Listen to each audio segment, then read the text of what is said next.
Hello there. Star Wars est l'histoire d'Anakin Skywalker, l'élu. Voici tout ce qu'il faut savoir sur la prophétie et sur la façon dont il a accompli son destin. Et je te conseille de te poser tranquillement juste avant ça.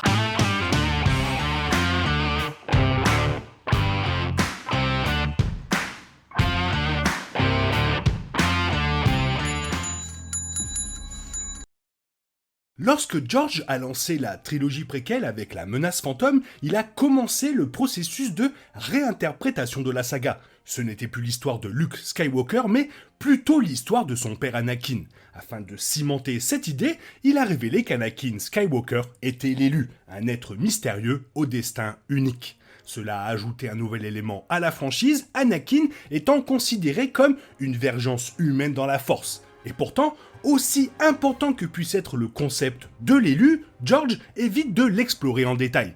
Il n'a jamais révélé les paroles explicites de la prophétie et, dans la revanche des Sith, a même suggéré, via Yoda, qu'elle aurait pu être très mal interprétée. La seule chose que l'on puisse dire avec certitude, c'est qu'Anakin Skywalker a finalement accompli son destin sur la deuxième étoile de la mort, lorsqu'il a jeté Palpatine dans un réacteur. Mais même cela semble maintenant ambigu, étant donné que Palpatine a survécu pour revenir dans l'ascension de Skywalker. Voici tout ce que l'on sait sur l'élu et sur la prophétie.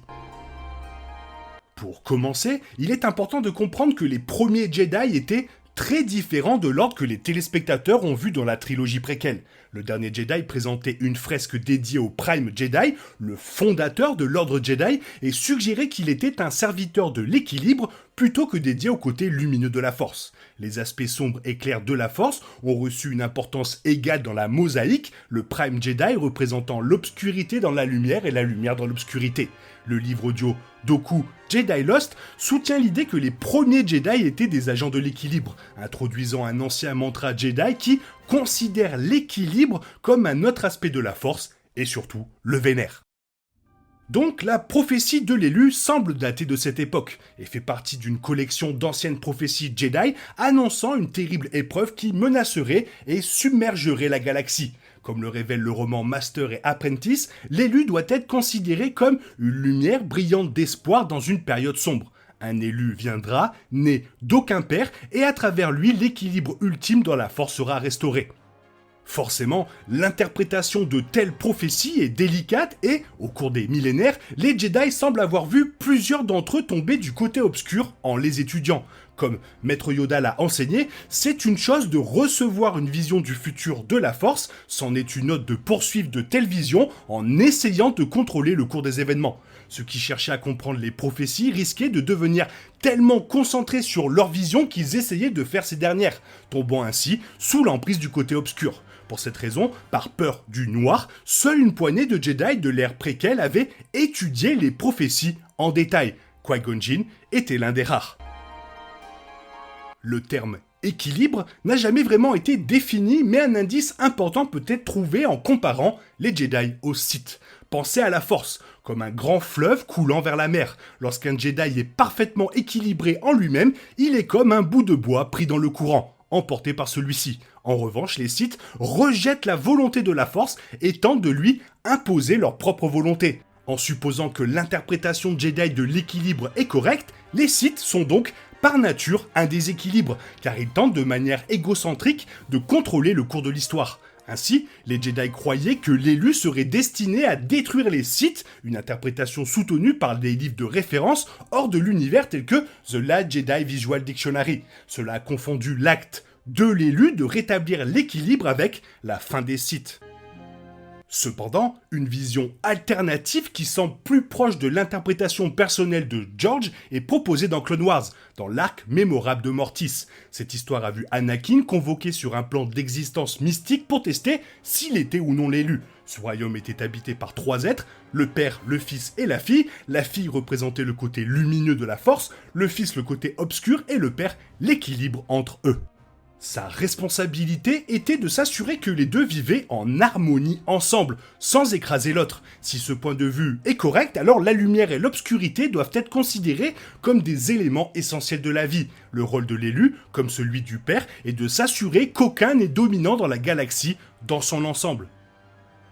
D'autres origines de la Force ont leur propre définition de l'équilibre. Par exemple, le roman Guardians of the Whills contient une citation attribuée à un groupe appelé Ascendant of Mo, qui semble avoir une incidence significative sur la question. Le moment entre les respirations et l'équilibre de la Force, entre la vie et la mort, repos et action, sérénité et passion, l'espoir et le désespoir. Alors ça se voit comme le nez au milieu de la figure, ça contredit à la fois les codes Jedi et Sith, car cela suggère que l'équilibre ne doit être trouvé ni dans la sérénité, ni dans la passion, mais plutôt dans le moment qui les sépare. De plus, il envisage l'équilibre comme un tas de choses transitoires, quelque chose de temporaire, semblable à l'instant entre les respirations. Si Ascendant of Mo sont corrects dans leur interprétation, alors l'élu ne peut qu'apporter un équilibre temporaire. Quel que soit l'équilibre, cela est certain, les Sith sont la plus grande cause de déséquilibre dans la Force. On ne sait pas si cela est vrai de tous les cultes Sith ou simplement de celui fondé par Dark Bane qui a pu opérer dans l'ombre et construire son pouvoir au cours d'un millénaire.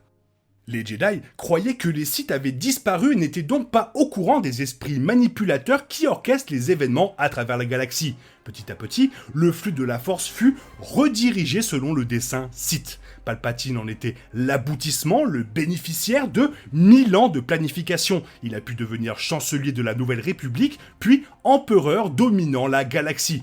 Pire encore, parce que Dark Sidious avait maîtrisé la technique du transfert d'essence, il pouvait potentiellement échapper à la mort et être transféré dans un clone du côté obscur. Il est devenu le plus gros déséquilibre, et sans l'élu, il est possible que son empire ait duré pour toujours. Fait intéressant, Lucasfilm a récemment laissé entendre qu'il y avait aussi une autre source de déséquilibre.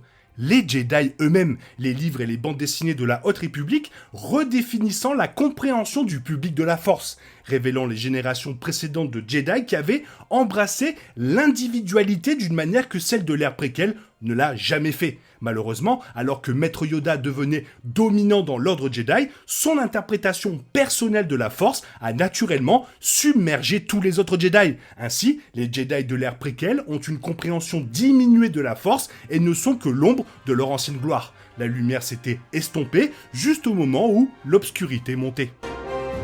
Comme mentionné plus tôt, les Sith rejettent la volonté de la Force, tentant de lui imposer leur propre volonté. Ainsi, la saga est mieux comprise comme la bataille entre ces deux volontés, la Force mettant en jeu l'élu et Palpatine essayant d'utiliser Anakin Skywalker comme son pion. Il est à noter que la Force a veillé à ce que l'élu soit né en dehors de l'espace de la République, ce qui signifie qu'il n'est pas devenu un Jedi dès sa naissance.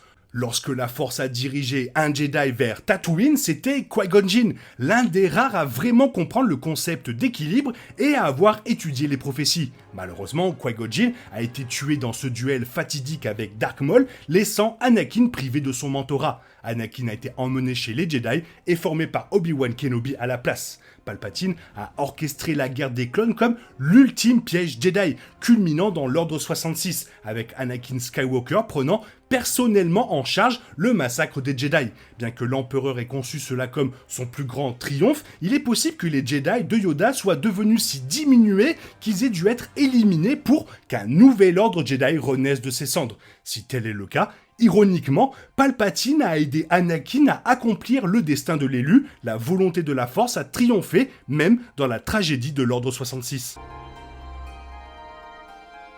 Et puis, des années plus tard, Dark Vador a trahi son maître. S'il avait fait par colère ou par méchanceté, par rage ou par fureur, l'esprit de Palpatine aurait pu le posséder. Mais Luke avait atteint quelque chose de bien enfoui au plus profond de lui, et en conséquence, Dark Vador a tué Palpatine par amour. Au moment de sa mort, lorsque son esprit s'est envolé du réacteur, pour chercher un hôte, Palpatine n'a trouvé que le côté lumineux de la Force, qui l'attendait. C'était littéralement la seule façon dont Dark Sidious pouvait perdre. Pendant ce temps, et d'un certain point de vue, Rey devrait être considérée comme le champion d'Anakin Skywalker. Elle reçoit un appel à l'aventure à travers le sabre laser d'Anakin Skywalker, l'arme avec laquelle son esprit s'était lié pendant des années en tant que Jedi. Lorsqu'elle s'est opposée à Dark Sidious sur Exegol, Anakin était l'une des voix qui l'ont encouragée. Rey, appela Anakin, rétablit l'équilibre, Rey, comme je l'ai fait. À ce moment-là, Anakin a réaffirmé la mission à laquelle il avait appelé à travers son sabre laser, et cette lame était l'une de celles que Rey a utilisées pour détruire complètement Palpatine. Enfin, lorsque la poussière s'est dissipée après la bataille d'Exegol, Rey a construit son propre sabre laser, un jaune, représentant l'équilibre. Elle ne doit donc pas être vue comme annulant la mission d'Anakin Skywalker, mais plutôt comme la poursuivant. Elle est le début d'un nouvel ordre Jedi qui n'est plus autant influencé par Maître Yoda, mais plutôt fidèle au texte ancien qui représente l'équilibre et non la lumière ou l'obscurité. Lorsque Rey a allumé son nouveau sabre laser jaune, elle a symboliquement déclaré la mission d'Anakin Skywalker terminée et a clôturé triomphalement la saga Skywalker. Voilà, c'est tout ce que j'avais à dire sur la prophétie de l'élu. Toi, qu'est-ce que tu en penses? Fais-moi part de ton avis dans la zone commentaire. Sinon, il est temps pour toi de reprendre le cours normal de ta vie. Et on se retrouve demain pour une nouvelle vidéo. Bisous bisous, bye bye, que la force soit avec toi.